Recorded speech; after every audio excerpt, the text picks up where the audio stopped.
Good morning students, कैसे हैं आप लोग?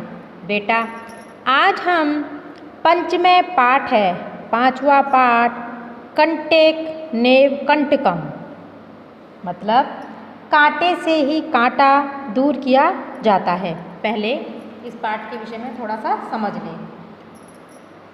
जैसा कि आपको नाम से स्पष्ट हो रहा है, कांटे से ही कांटा दूर किया जाता है, अर्थात मुसीबत के समय चतुराई से ही निकला जाता है। कि अगर मान लीजिए हम किसी मुसीबत में फंस जाते हैं तो हम शांति से नहीं बैठ सकते, हमें उस समय बहुत चतुराई दिखानी पड़ती है और चतुराई से ही हम किसी भी मुसीबत का सामना कर सकते हैं। तो इस पाठ में यही समझाया गया है कि कांटे से ही कांटे को दूर किया जाता है, अर्थात मुसीबत में चतुराई से ही निकला जाता है। हम कभी भी किसी समस्या को देखकर घबराना नहीं चाहिए, बल्कि उसका डट कर मुकाबला करना चाहिए, हिम्मत के साथ मुकाबला करना चाहिए। तो कोई भी कार्य ऐसा नहीं है कि जिसे हम कर नहीं सकते, या कोई भी मुसीबत ऐसी नहीं है कि जिससे हम बाहर नहीं निकल सकते। तो इस पाठ में यही समझाया गया। चलिए पाठ पढ़ते हैं।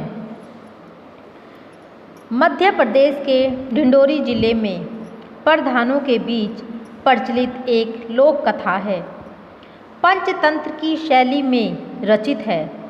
इस कथा में यह स्पष्ट किया गया है कि संकट, चतुराई एवं प्रत्युपन्नमतित्व से बाहर निकला जा सकता है। आसीत कश्चित् चंचलो नाम व्याध है। कोई चंचल नाम वाला शिकारी था। पक्षी मृगादीनां ग्रहणन से स्वकीय जीविका निर्वाहित समा। पक्षियों व पशुओं को पकड़ने से वह अपनी जीविका चलाता था। एकदा स वने जालम विस्तृण गृहम् आगतवान्। एक दिन वह जंगल में जाल फैलाकर घर लौट आया। तदा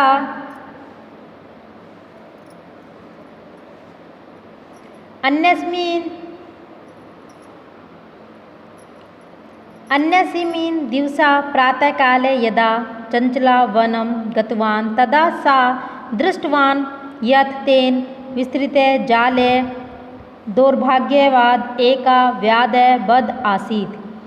अगले दिन सुबह चंचल वन में गया। तब उसने देखा कि उसके द्वारा फैलाए हुए जाल में दुर्भाग्यवश एक बाघ बंधा हुआ है।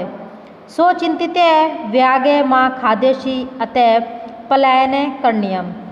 सोचते हुए उसने सोचा, बाघ मुझे खा जाएगा, इसलिए भाग जाना चाहिए। बाघ न्यवदते। बाघ ने निवेदन किया, भो मानवे, हे मानव, कल्याणा भवतु ते, तुम्हारा कल्याण हो। यदि तव माँ मोच यशसी तहि अहे तव न हानिष्यामि। यदि तुम मुझे छोड़ दोगे तो मैं तुम्हें नहीं मारूंगा। तदा सा व्याघ्र जालते बाहि निस्सारयत्। तब उस शिकारी ने बाघ को जाल से बाहर निकाल दिया। व्याघ्र क्लांत आसीत्। बाघ थका हुआ था। सो वदत् भो मानव। उसने कहा, हे मानव, पिपासु अहम्, मुझे प्यास लगी है, मैं प्यासा हूँ। नदा जलमानिने मम पिपासा शम्य।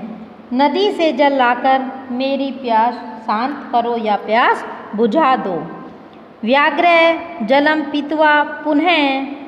बाघ ने जल पीकर फिर शिकारी से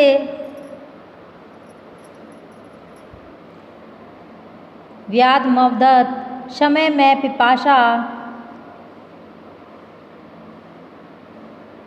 मेरी प्यास बुझ गई है। सांप्रात भूभिक्षुतो, अब मैं भूखा हूँ। इदानीम् अहं तव खादिष्यामि, अब मैं तुम्हें खाऊंगा। चंचला उक्तवान्, चंचल ने कहा, अहं तव कर्तते धर्मम आचर्तव्यन्ते, मैंने तुम्हारे लिए धर्म का आचरण किया है। त्वं मिथ्या भणितम्,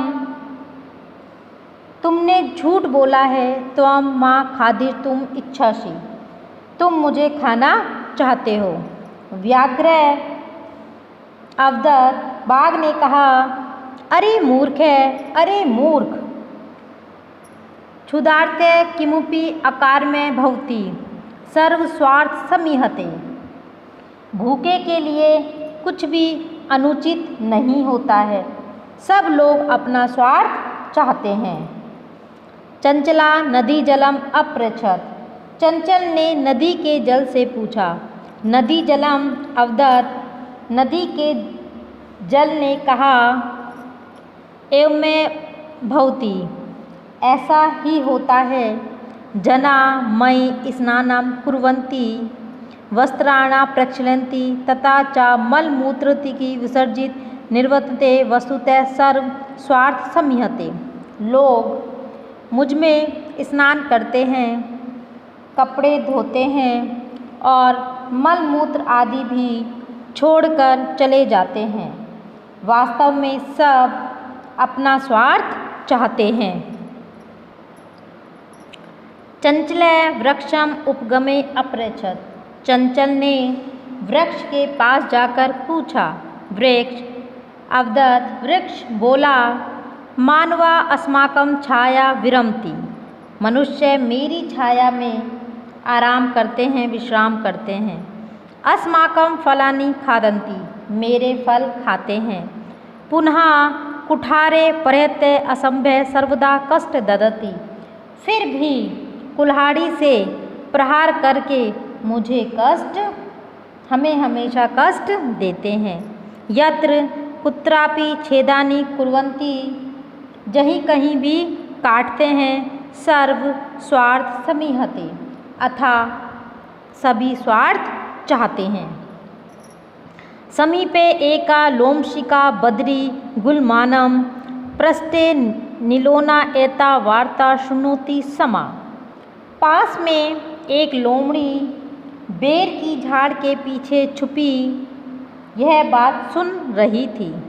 सा सहसा चंचला श्रमते कथयति, वह अचानक चंचल के पास आकर कहती है, का वार्ता, क्या बात है, माम अपि विज्ञापे, मुझे भी बताओ। स अवदत्, वह बोला, अहर मात्र स्वैसा, अरे मौसी, अवसरे त्वं समागतवती, तुम सही मौके पर आई हो। मया अस्य व्याघ्रस्य प्राण रक्षिता, मैंने इस बाघ के प्राण बचाए। परम एषा मामे खादितुमि इच्छति, परंतु यह मुझे ही खाना चाहता है। तदंतर सा लोमशिकाय निखिलम कथा न्यावदते, इसके बाद उसने लोमड़ी को सारी कथा सुनाई। लोमशिका चंचलम अकथयत, लोमड़ी ने चंचल से कहा, बाड़म त्व जालम प्रसार्य, तुम जाल फैलाओ। पुनः सा व्याघ्रम, फिर उसने बाघ से अवदत्, बाघ से कहा, केन प्रकारणे त्वम् एतस्मिन् जाले बध्य इति अहं प्रत्यक्ष द्रष्टुमिच्छामि, किस प्रकार तुम इस बाघ में, इस जाल में बंधे, यह मैं प्रत्यक्ष देखना चाहती हूँ। व्याघ्र तद वृत्तांत प्रदर्शनु तस्मिन् जाले प्रविशिते, बाघ वह घटना दिखाने के लिए उस जाल में घुस गया। लोमशिका पुनः अकथयत, लोमशिका पुनः अकथयत, लोमड़ी ने फिर कहा, संप्रातः पुनः पुनः कूर्दना कृत्वा दृश्य अब बार बार कूद कर दिखाओ, तस्मीन जाले प्रवशते, बार बार कूद कर दिखाओ, सा ततेव समाचरते, उसने वैसा ही किया, अनार्ते कूदने से श्रांता अभवत, जाल में बंधा हुआ बाघ थक कर वह बार बार कूदने से थक गया, जाले बधा सा व्याघ्र कलांत सन निसायो भूत्वा तत्र अपरेण प्राण भिक्षमत्वा च आयचत, वह बाघ थक कर असहाय होकर वहीं गिर पड़ा और अपने प्राणों की भीख मांगने लगा। लोमशिका व्याघ्रम अवदत, लोमड़ी ने बाघ से कहा, सत्य तवे भणिता सर्वस्वार्थ संयते, तूने सही कहा था, सब अपना स्वार्थ चाहते हैं। अर्थात कहने का तात्पर्य यही है कि मनुष्य को कभी भी विपत्ति में घबराना नहीं चाहिए, विपत्ति में हौसला रखना चाहिए। अगर जिस तरह से आपने ये पाठ पढ़ा बच्चों, कि इस पाठ में आपने जैसा कि सुना कि एक बाघ जो होता है वो जाल में बंद हो जाता है और जो चंचल नाम का शिकारी होता है वो उसे उस बाघ से निकाल देता है जाल से, लेकिन वो उसकी प्यास उसे पानी पिलाता है और बाद में बाघ चाहता है कि वो उसे खा जाए। तो वो जब सबसे पूछता है तो नदी के जल से पूछता है तो नदी भी यही कहती है कि सब अपना स्वार्थ निकालते हैं, पेड़ भी कहते हैं सब अपना स्वार्थ निकालते हैं। तो वहाँ पर लोमड़ी ने बहुत ही चालाकी से उसका समाधान निकाला और चंचल को बचा लिया। इसीलिए कहा जाता है कि मनुष्य को कभी भी हार नहीं माननी चाहिए, चाहे डगर कितनी भी कठिन क्यों ना हो, रास्ता कितना भी कठिन क्यों ना हो, लेकिन मनुष्य को कभी भी हारना नहीं चाहिए। और कांटे से ही कांटे को काटा जाता है, मतलब मुसीबत को में चतुराई से काम लेना चाहिए। ये नहीं कि हम लोग हार जाते हैं कि नहीं हम अब क्या होगा।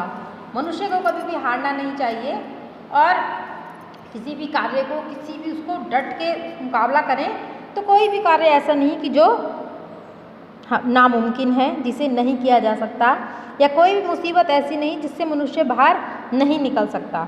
लेकिन हमें कहते हैं ना कि साहस, हिम्मत, आत्मबल ये हमारा सबसे बड़ा रक्षक होता है कि अगर हम आत्मबल दिखाएंगे और तो चालाकी से हम कोई भी कार्य को कर सकते हैं। बच्चों, आशा है आप लोगों को ये पाठ समझ में आ गया होगा। इस पाठ का हिंदी अनुवाद आपको अपनी उत्तर पुस्तिका में करना है और जिस समय आपकी उत्तर पुस्तिका यहाँ पर जमा होंगी उस समय आपको यह कार्य पिन पेज में करना है। पिन पेज में करने के बाद आपको फिर यह वो पिन पेज बाद में अपनी उत्तर पुस्तिका में चिपका देना है। चलिए इस पाठ के शब्दार्थ भी पढ़ते हैं। व्याध है शिकारी बहेलियाँ, स्वीयाम स्वयं को, दुर्भाग्यार्थ दुर्भाग्य से, बधा बंधा हुआ, पलायनम पलायन करना भाग जाना, न्यायवेदिते निवेदन किया, मोचिष्यासी मुक्त करोगे छुड़ाओगे, निरसार्यत निकाला, कलांत थका हुआ, पिपासु प्यासा, शमय शांत करो, बुभिक्षिता भूखा, भंडितम कहा, प्रक्षलंती धोते हैं, विसर्जय छोड़कर, निवर्तन्ते चले जाते हैं लौटते हैं, उपगम्य पास जाकर, विरमति विश्राम करते हैं, कुठारे कुल्हाड़ियों से, प्रहत्य प्रहार करके, छेदनम काटना, लोमशिका लोमड़ी, नीलिना छुपी हुई, उपसृत्य समीप जाकर, मातृस्वैसा हे मौसी, समागतवती पधारी आई, निखिलम संपूर्ण पूरी, बाड़म ठीक है अच्छा है, प्रत्यक्षम अपने समक्ष या अपने सामने।